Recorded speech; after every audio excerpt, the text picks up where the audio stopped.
On se pose beaucoup de questions comme femmes sur notre santé, notamment la santé de notre vagin, et je me suis dit que ce serait grand temps d'y répondre. Ceux qui sont choqués parce que je viens de dire le mot vagin, j'ai un message pour vous, ici. Vagin. Moi, c'est Dr Michel, et aujourd'hui, on se parle santé de la femme.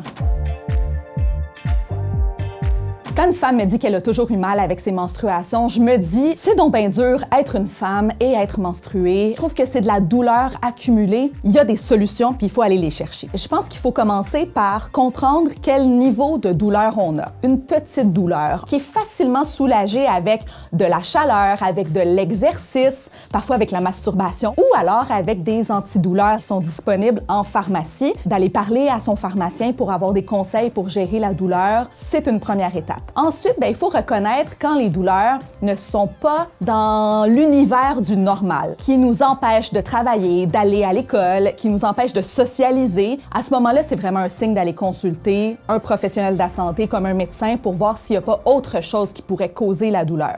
C'est toujours important d'uriner après avoir eu des relations sexuelles qui impliquent nos organes génitaux pour deux raisons. D'abord, si on a été exposé à une infection transmise sexuellement, notamment la gonorrhée ou la chlamydia, d'aller uriner, ça va permettre de nettoyer le conduit pour empêcher aux bactéries de remonter jusque dans l'urètre ou jusque ailleurs dans notre corps. L'autre raison, c'est pour éviter les infections urinaires, particulièrement chez la femme, parce que le conduit, l'urètre, est plus court et c'est plus facile pour les bactéries de remonter. Alors ça, même si vous êtes dans un couple fermé qui n'a pas de risque d'ITSS, il y a quand même des risques d'infection urinaire et c'est important pour toutes les parties impliquées dans la relation sexuelle d'uriner après. Moi, je vous invite à en parler de vos pertes vaginales. Je connais des gens qui essayent absolument de faire arrêter les pertes vaginales, qui essayent de donner une bonne odeur à leur vulve. Une petite capsule de ceci, une petite crème de cela, alors qu'il faut laisser notre corps tranquille. Les pertes vaginales, c'est comme un système intégré d'auto-nettoyage du vagin. C'est donc très positif et très sain pour la santé. Si elles ne sentent pas extrêmement mauvais, qu'elles ne sont pas extrêmement abondantes et qu'elles ne s'accompagnent pas d'autres symptômes comme des démangeaisons, on les laisse tranquilles.